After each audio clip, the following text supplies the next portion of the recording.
आपल्या हक्काचं रोखठोक भूमिका मांडणारं आपलं न्यूज चॅनल नांदणी सुपरफास्ट न्यूज. घटना तुमची, बातमी आमची. वडूज जिल्हा परिषद बांधकाम विभाग अडगळीत. विजयकुमार शिंदे. वडूज येथील प्रकार विश्रामगृह न मिळाल्याने चक्क उन्हातच पत्रकार परिषद. वडूज येथील जिल्हा परिषद बांधकाम विभागाच्या विश्रामगृहात चक्क बांधकाम विभागाचे कार्यालय सुरू झाल्याने खटाव तालुका सरपंच उपसरपंच संघटनेने या ठिकाणी बोलवलेली पत्रकार परिषद जागेअभावी चक्क उन्हातच घ्यावी लागल्याचा प्रकार घडला आहे. यावेळी सामाजिक कार्यकर्ते विजय शिंदे यांनी आक्रमक भूमिका घेत बांधकाम विभागाचा कारभार चव्हाट्यावर आणला. हक्काची इमारत असतानाही विश्रामगृहात असलेल्या बांधकाम विभागातील इमारतीची बिकट अवस्था पत्रकारांच्या समोर दाखवून देण्याबरोबरच तीव्र संतापही व्यक्त करण्यात आला.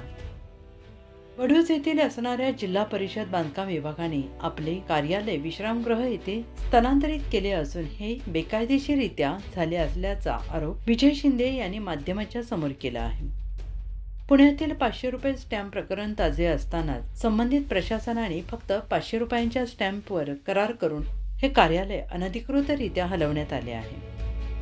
याची उच्चस्तरीय चौकशी करण्यात यावी, अन्यथा सरपंच उपसरपंच संघटनेच्या इतर संघटनेच्या वतीने लवकरच तीव्र आंदोलन करणार असल्याचा इशारा दिला जातो आहे.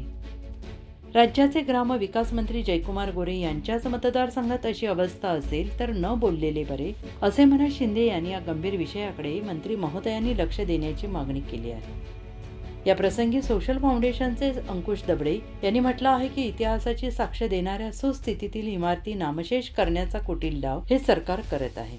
हुतात्मा नगरीला ऐतिहासिक वारसा असून यापूर्वी आयलँड चौकाची नामोनिशाण मिटवली की जो चौक तालुक्याच्या शून्यापासून चालू होतो. यासह अनेक इतिहासकालीन वास्तूंचे महत्त्व कमी करण्याचे काम हे सरकार करत आहे.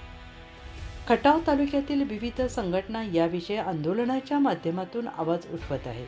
या प्रसंगी हिरोवाडी गावचे सरपंच योगेश जाधव, सोशल फाउंडेशनचे अध्यक्ष अंकुश दबडे, पेडगावचे सरपंच विनोद मोहिते पवार आणि इतर उपस्थित मान्यवर होते. अशाच ताज्या घडामोडी पाहण्यासाठी आजच आपल्या नांदणी सुपरफास्ट न्यूज या YouTube चॅनलला लाईक करा, शेअर करा आणि सबस्क्राईब करायला विसरू नका. नांदणी सुपरफास्ट न्यूज. घटना तुमची, बातमी आमची.